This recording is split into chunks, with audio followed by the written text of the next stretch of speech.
कहियो सजन सखिया। सचमुच में जो जागता है वही पाता है, जो सोता है उसको कुछ मिलता नहीं है। चाहे भौतिक क्षेत्र हो चाहे शारीरिक क्षेत्र हो, जो जागता है वही पाता है और जो सो जाता है वो खो जाता है। इसलिए सदगुरु कबीर ने कहा है, संतो जागत नींद न कीजिए। ऐ संतों, जागते हुए नींद न करिए। एक होता है शारीरिक नींद और एक होता है बेभान की नींद। और उसमें क्या रहता है, पता ही नहीं रहता हम क्या कर रहे हैं, जीवन क्या है, मैं कौन हूं, मेरा जीवन और जगत से संबंध क्या है, इस बात कोई लेना देना नहीं रहता है। क्योंकि देखिए, हम मानव हैं और विवेकशील प्राणी हैं। हमें दो शक्तियां मिली हुई है प्रकृति द्वारा। वो प्रकृति द्वारा दो शक्ति क्या है, एक है मनन करने की शक्ति मिली हुई है और दूसरा है विचार करने की शक्ति मिली हुई है। और दोनों जो शक्तियां मिली हुई है उसका हम प्रयोग नहीं करते हैं, सदुपयोग नहीं करते हैं। वो शक्ति हमारे पास है, उसके बावजूद भी आदमी दुखी है, पीड़ित है, परेशान है। क्यों? उनके पास समाधान है, उसके बावजूद भी वो दुखी है और पीड़ित है। सदगुरु कबीर साहब की जो पंक्ति आप सबने सुना होगा, करहु विचार तो सब दुख जाए। विचार करने पर हमारा जो माना हुआ दुख है, माना हुआ दुख क्यों? सबका अपना अपना अपना संसार है, अपना अपना दुख है, अपना अपना सुख है। कोई किसी बात को लेकर, किसी उत्सव को लेकर के बहुत खुश रहता है, तो दूसरे लोग उसको देख करके दुखी हो जाते हैं। तो सबका अपना माना हुआ संसार है, अपना माना हुआ सुख है, माना हुआ दुख है। तो ये दुख है, अपना अपना है। तो इसलिए कहा, कबीर ने साहब ने कहा कि करहु विचार तो सब दुख जाए। विचार करने पर हमारा जो माना हुआ दुख है वो समाप्त हो जाता है। आदमी विचार नहीं करता, इसलिए जिसको समझता रहता है कि ये मैं बहुत दुखी हूँ, इसके कारण से बहुत दुखी हूँ, परेशान हूँ, अगर उस पर चिंतन मनन करने लग जाए तो दुख नाम की कोई चीज ही नहीं रहती है। सदगुरु इसके लिए बहुत बड़े अच्छे सूत्र देते हैं कि विचार करिए। अगर हम पीड़ित हैं, दुखी हैं, परेशान हैं, तो उस तथ्य को समझिए किस कारण से दुखी हैं। हम ना समझे बस दूसरों पर ये आरोप लगाते हैं, प्रक्षेप करते हैं कि अमुक के कारण दुखी हूं, उसने ऐसा किया इस कारण से मैं दुखी हूं। वस्तुतः विचार अगर करेंगे तो हम दूसरे के कारण दुखी नहीं, हम अपने ही गलत निर्णय के कारण, गलत चिंतन के कारण, गलत विचार के कारण दुखी रहते हैं। तो इस तथ्य को समझना होगा।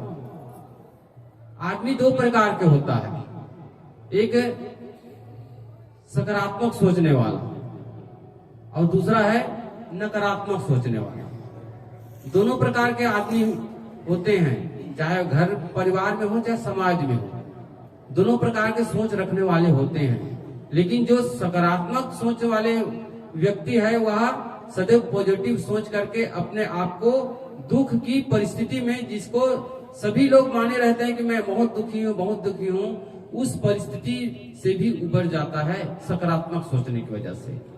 और एक नकारात्मक सोच वाला व्यक्ति क्या करता है, सारी भूमिका उसके पास रहती है सुखी होने का, शांति होने का, प्रसन्न होने का, उसके बावजूद भी वह व्यक्ति दुखी का दुखी रहता है।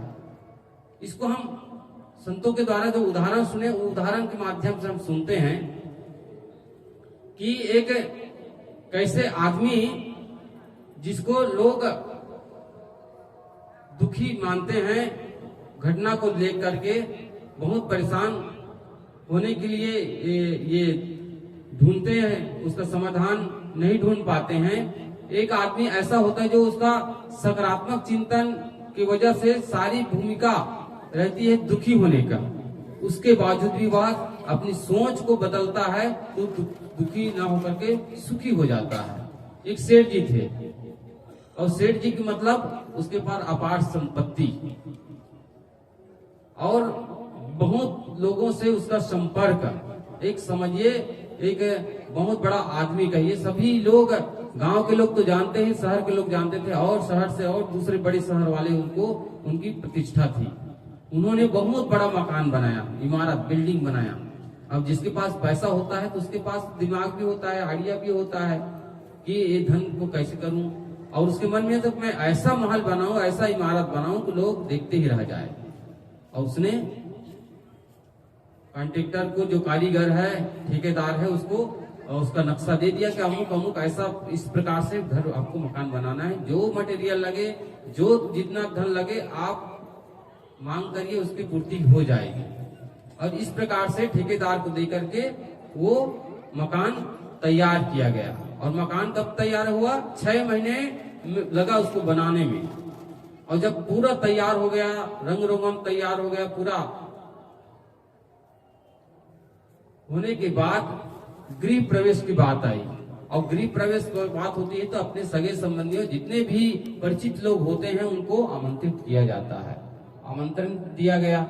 बरसात का दिन था, दिन रखा गया था, गृह प्रवेश का दिन था रविवार का दिन, क्योंकि रविवार प्रायः सबकी छुट्टी रहती है, चाहे स्कूली बच्चों की हो, चाहे सरकारी कर्मचारियों की हो, चाहे किसान भी हो, रविवार को थोड़ा छुट्टी लेना चाहते हैं। तो सब लोग जो भी आयोजन करते हैं लगभग रविवार का दिन ही चुनते हैं। तो रविवार का दिन चुना गया। और चूंकि बरसात के दिन होने की वजह से 2 दिन पहले ही, कहना चाहिए गुरुवार के दिन, बहुत बारिश हुई। इतनी बारिश हुई कि उसका जो मकान है, जो बिल्डिंग जो बनाया गया था, महल जो बनाया गया था, वह नींव की कमी थी, किसी मटेरियल की कमी थी, कोई बता नहीं सकते। वो पूरा जमींदोज हो गया, जमीन पर पूरा समा गया। लोगों को पता चला, सगे संबंधियों को पता चला कि भाई वो इतने मेहनत से, इतनी संपत्ति लगाकर, करोड़ों की संपत्ति, इतना महल तैयार किया, इमारत तैयार किया, और उसका महल तो गिर गया, उसका कितना घाटा हो गया। स्वाभाविक बात है, लोग उसको तसल्ली देने के लिए, एक प्रकार से ढाढ़स बंधाने के लिए उनके पुराने घर में पहुंचे। पहुंच करके सब कहने लगे भी क्या करें, कुदरत है, और कुदरत के आगे, प्रकृति के आगे किसी की बस चलती नहीं है। कोई आदमी होता, कुछ किया होता तो उसको पकड़ करके कुछ दंडित किया जा सकता था, क्योंकि ये प्रकृति है और प्रकृति में किसी की बस की बात नहीं है, इसको स्वीकार करना ही पड़ता है। ऐसे सब समझा रहे थे। तो सेठ जी बैठे थे, सबकी बातें सुन रहे थे। घर के बाहर निकले, घर के बाहर ही एक मिठाई की दुकान थी, वहां गए और 2 किलो पेड़ा खरीद करके ले आए। और पेड़ा खरीद करके आया, और जितने लोग उसके घर में आए हुए थे वो सबको बांटने लगे। उसका निकट के मित्र था, उसने कहा भाई पागल तो नहीं हो गए हो, तुम्हें कुछ सूझ नहीं रहा है, इतने घाटा हो गया है और तुम्हें सोचने समझने की शक्ति तुम्हारी चली गई है और मिठाई बांट रहे हो। सेठ जी ने हंसते मुस्कुराते हुए कहा मैं मिठाई बांट रहा हूँ, मैं समझ रहा हूँ, मिठाई बांट रहा हूँ उसको, और मैं पागल नहीं हूँ, मेरा दिमाग फिरा नहीं है। उसने कारण बताया, देखिए मैं ये सोच रहा था, रविवार के दिन हमने गृह पूजन रखा था, गृह प्रवेश रखा था, और ये सोच रहा था कि उस दिन हम सब लोग एकत्रित हुए होते, घर परिवार के लोग, सगे संबंधी सब लोग एकत्रित हुए होते, और अगर उस दिन बारिश हो जाती तब क्या होता, महल तो गिरता ही, हम लोग भी दब करके मर जाते। मैं ये सोच रहा हूँ, ये विचार कर रहा हूँ, कम से कम हम सब लोग तो जिंदा हैं, हम लोग बचे हुए हैं। गया महल गया, कोई बात नहीं, मेरे पास धन संपत्ति है और कमा करके इससे भी बड़ा मैं महल तैयार कर सकता हूँ, लेकिन एक बार अगर जिंदगी गई, जीवन गया, तो उसको दोबारा हासिल किया नहीं जा सकता। उसके पास क्या था, वो गलत ढंग से नकारात्मक भी सोच सकता था वो व्यक्ति, लेकिन कैसा चिंतन उसका रहा, आज के 2 दिन बाद अगर बारिश होती तो हम सब लोग नहीं बच पाते। कम से कम प्रकृति को धन्यवाद है, कुदरत को धन्यवाद है, 2 दिन पहले ही बारिश करा दी, उसको बहुत बहुत धन्यवाद है, और हम सब बच गए। जीवन रहा तो हम और महल तैयार कर लेंगे, और एक बार जीवन चला गया तो उसको दोबारा हम प्राप्त नहीं कर सकते। मैं इसलिए मिठाई बांट रहा हूँ और कुदरत को धन्यवाद दे रहा हूँ। उनके सोचने का ढंग देखिए, वहीं कोई दूसरा नकारात्मक चिंतन वाला व्यक्ति होता तो बहुत रोता, बहुत दुखी हो जाता, पागल भी हो जाता। लेकिन उसका चिंतन कैसा रहा? सकारात्मक रहा, दूर की सोचा उसने, और इसलिए वो दुखी नहीं हुआ। ऐसे ही नकारात्मक चिंतन धारा वाला व्यक्ति होता है, सारी भूमिका उसके पास रहती है प्रसन्न होने का, लेकिन उसकी चिंतन धारा नकारात्मक होने की वजह से वह दुखी बना रहता है। इसका भी उदाहरण से सुनिए, आप सुने होंगे लेकिन उसको दोबारा हम लोग याद करें। अकबर बीरबल की कहानी हम सब लोग जानते हैं, कहावतें भी हैं और शिक्षाप्रद भी होती है। अकबर बीरबल प्रायः शाम के समय टहलने के लिए चले जाते थे, कभी नदी की ओर, कभी बाजार की ओर, तो कहीं शहर की ओर चले जाते थे। एक दिन शहर कहाँ गए? बाजार की ओर गए। ठंड का दिन रहा, ठंडी का मौसम रहा, तो उसमें सब लोग अपना माल बेच रहे थे, सामान बेच रहे थे, कोई आ रहा था, कोई जा रहा, चहल पहल बनी हुई थी। एक व्यक्ति था, कपड़े का व्यापारी था, कंबल का व्यापारी था, वो बाजार के आखिरी छोर पर बैठा हुआ था और कुछ सोच रहा था, चिंतन कर रहा था, कुछ फिक्र की दशा में था, ऐसा लग रहा था तो वो बहुत दुखी हो। दूर से अकबर ने देखा, उसको लगा कि यह आदमी जरूर परेशान है। बीरबल से कहा, बीरबल जाकर पता करो तो मेरे राज्य में ये आदमी दुखी लग रहा है और इसको जाकर पूछिए क्या इसको परेशानी है। बीरबल जाता है और पूछता है, भाई साहब लगता है आप बहुत परेशान लग रहे हैं, क्या बात है? उसने कहा, भाई साहब परेशान तो हूँ, देखिए ठंड के दिनों में मैंने मौसम के अनुसार मैं व्यापार करता हूँ। गर्मी के दिन में गर्मी की जो चीजें होती है उसको लेकर के मैं लोगों के बीच में पहुंचाता हूँ, बेचता हूँ। क्योंकि इस वर्ष ये शरद ऋतु मतलब शीत है, ठंडी का दिन है, तो उसके अनुसार मैंने एक कंबल खरीद लिए बहुत, और वो भी कर्ज से लेकर के आया हूँ। जब ये कंबल बिकेंगे तभी मैं जहाँ से माल खरीदा हूँ उसका कर्ज अदा करूंगा, और इसी कमाई से मेरे परिवार का पालन पोषण होता है। और चूंकि इस वर्ष ऐसा है कि ठंडी लग ही नहीं रही है, हो ही नहीं रही है, तो ग्राहक आ ही नहीं रहे, मेरे कंबल, मेरी गर्म चादर ये बिक नहीं रहे हैं। तो मैं ये सोच रहा हूँ कि कब ये कंबल बिकेंगे तब मैं कर्ज को चुकाऊंगा, घर का परिवार का कैसे पालन पोषण करूंगा। मैं तो यही सोच में बहुत परेशान हूँ। बीरबल जा करके सम्राट से कहते, कैसे सी बात है? सम्राट ने कहा, चलो जरूर इसका कोई किसी न किसी रूप से इसका हम सहयोग कर देंगे। दूसरे दिन हुआ, सभा मंडल बैठी, उनकी मंत्री परिषद में कुछ चर्चाएं हुई। जब शाम के समय सब लौटने लगे तब सम्राट ने कहा कि सुनो सुनो, कल जब आप सब लोग आएंगे इस सभा में तब आप लोग एक एक कंबल लेकर के आना। आज तक कोई ऐसा मौका में नहीं मिला था कि कोई कंबल लेकर आने की बात कही हो।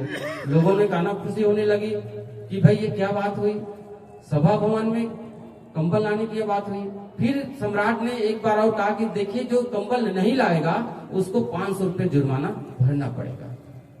दो बात हुई और राजा की आज्ञा, लोग ना चाहते हुए भी सिर झुका करके चले गए। और कल चूंकि लाना था तो शाम को ही खरीदना पड़ा। गए बाजार की ओर और वही व्यापारी अपना सामान फैला करके बैठा हुआ था।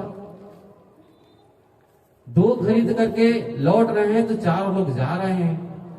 अब उस समय व्यापारी को बड़ा आश्चर्य हुआ, अभी तक तो मेरे कंबल बिक नहीं रहे थे, अब बहुत ग्राहक आ रहे हैं। और उसने बस क्या किया, उसका दाम बढ़ाते गए।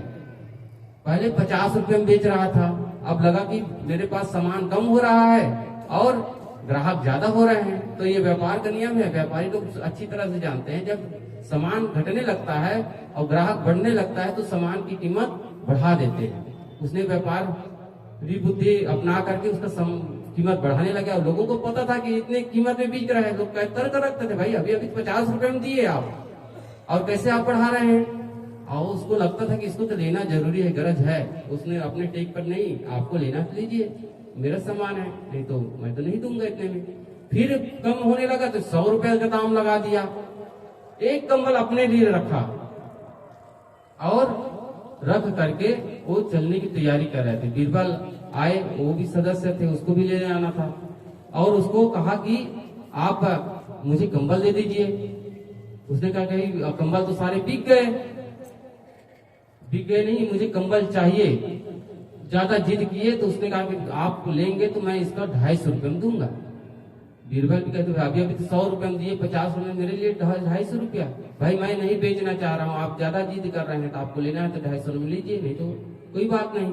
अब बीरबल भी अपना दिमाग लगाता है अगर नहीं ले जाऊंगा तो 500 रुपया देना पड़ेगा, तो कौन घाटा में रहे, 250 रुपया दे करके वो चलते बने। अब अकबर और बीरबल के मन में हुआ, सम्राट के मन में हुआ कि उसने हमने किसी भी तरीके से उसका सहयोग तो कर दिया, अब तो बहुत प्रसन्न हो गया होगा।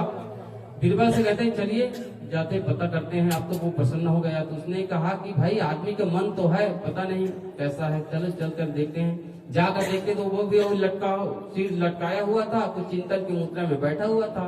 सम्राट ने देखा तो उसको बड़ा आश्चर्य हुआ, अरे इसको तो प्रसन्न होना चाहिए, तो वही कल की दशा में बैठा हुआ है। जाकर के पूछने के लिए कहा, पूछा गया। बीरबल ने कहा कि भाई कल तो आप बहुत परेशान थे, कंबल बिक नहीं रहे थे इसलिए परेशान थे, आज तो आपके सारे कंबल बिक गए, कुछ बचा ही नहीं, आपको प्रसन्न होना चाहिए। उसने कहा हाँ मुझे प्रसन्न तो होना चाहिए, लेकिन मैं यही बार बार मेरे मन में ये विचार आ रहा है कि शुरू से ही अगर कंबल की कीमत में 250 रुपये रखा होता तो मेरा कितना लाभ होता। अब उसकी चिंतन की धारा को देखिए, उसको प्रसन्न होना चाहिए। पहले क्या परेशान था, कंबल नहीं बिक रहा था इस कारण से परेशान था, अब बिक गए तो लाभ के चक्कर में उसके मन में लोभ आने लग गया और इस कारण से वो परेशान था। तो सदगुरु कबीर ने कहा कि करहु विचार तो सब दुख जाए। अगर हम हमारा जो चिंतन है उसको सकारात्मक रूप से हम लेंगे, पॉजिटिव लेंगे, तो हम कहीं भी दुखी नहीं होंगे। तो आइए अब सब अभी हम सुन रहे थे कबीर साहब की जो एक पंक्ति है, करहु विचार तो सब दुखदाई, उस पर